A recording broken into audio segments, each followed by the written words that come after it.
Nous allons faire maintenant un point de surjet. Alors pour surjeter notre tissu, nous allons nous mettre avec le point 6 qui est ici. Voilà, donc c'est un zigzag. Donc le surjet ici que nous allons faire va permettre de ne pas que le tissu s'effiloche.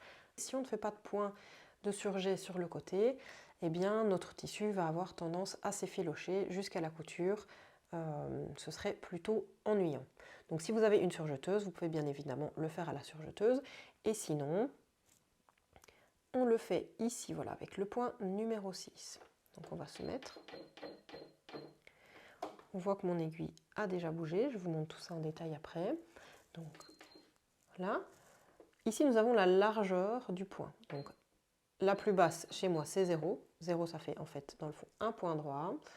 Et on passe de 0,5 en 0,5 jusque 7. On voit ici que mon aiguille se déplace jusqu'à gauche. Et donc le plus long point, ça va être 5, comme d'habitude. Et le plus petit point, c'est 0,2. Voilà. Donc on choisit en fonction, si on a, je dirais, un tissu qui est fin, qui est plutôt fragile, il vaudra mieux faire un point qui est assez rapproché pour pouvoir vraiment bien protéger le tissu.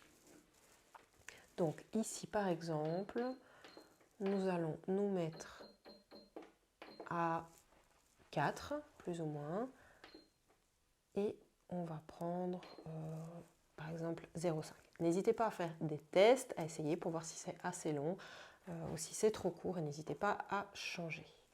Je vous montre de près tout de suite. Voilà donc mon aiguille, je vais me mettre sur le programme numéro 6 chez moi, donc n'hésitez pas à vérifier sur votre machine le numéro de votre point zigzag.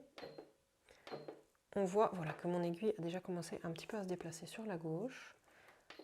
Donc si j'augmente la largeur, on voit que mon aiguille se déplace. Et donc quand je suis à 7, elle est bien ici tout au bord. Et plus je descends, et plus on voit que mon aiguille se remet vers le centre.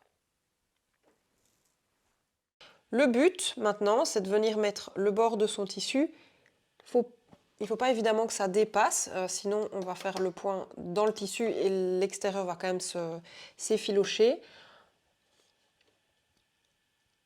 On va donc, je pourrais même faire plus grand. On va faire 6. On va venir mettre le bord du tissu à l'intérieur ici du pied. Je vais abaisser, hop. Je vais descendre ma molette à la main et en fait quand je fais ça, je regarde, alors on ne voit pas bien mon fil mais parce qu'il est sur la couture rose ici, je regarde bien que le surjet que je vais faire est à côté, est à droite de mon fil de couture, mon fil d'assemblage. On doit bien évidemment faire ça en fait dans la marge de couture. Donc, je sais que pour vérifier, moi je descends à la main pour être bien sûr, je vois bien que mon fil il est plus à gauche. Donc on va pouvoir commencer. Alors, ma machine ici va faire un point automatique sur place, donc un petit nœud. Voilà, elle a fait un petit nœud. Donc voilà, on va commencer. Hop. Et donc ça fait des zigzags.